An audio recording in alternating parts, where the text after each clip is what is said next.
26-ാമത്തെ വയസ്സിലാണ് PSC test എഴുതുന്നത്. PSC test എഴുതാൻ പോയ ഹാളിൽ എൻ്റെ ബെഞ്ചിൻ്റെ തൊട്ടടുത്ത ബെഞ്ചിൽ ഒരു പെങ്കൊച്ചി ഇരുന്ന് പരീക്ഷ എഴുതുന്നുണ്ടായിരുന്നു. ഒരു പാവം പെങ്കൊച്ച്. ഞാൻ കുറേ നേരം അവളെ തന്നെ നോക്കിയിരുന്നു. ഭയങ്കര മനക്കണക്കൊക്കെ കൂട്ടി ഭയങ്കര എഴുത്ത്. ഞാൻ ഹാളിൽ വെച്ച് പ്രാർത്ഥിച്ചിട്ടുണ്ട്, കല്യാണം കഴിക്കാൻ പറ്റുകയാണെങ്കിൽ ഇങ്ങനെ ഒരു പെങ്കൊച്ചിനെ കല്യാണം കഴിക്കണം.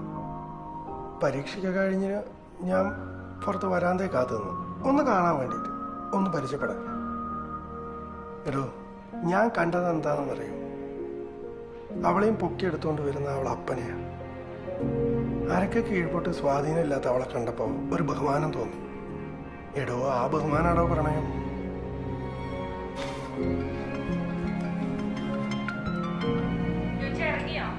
ഇല്ല, ഞാൻ ഇറങ്ങിയിട്ടില്ല. ഞാൻ മരുന്ന് മേടിച്ചിട്ടേ വരുള്ളൂ. അമ്മക്ക് എന്ന് കൊടുക്കാനുള്ളതല്ലേ?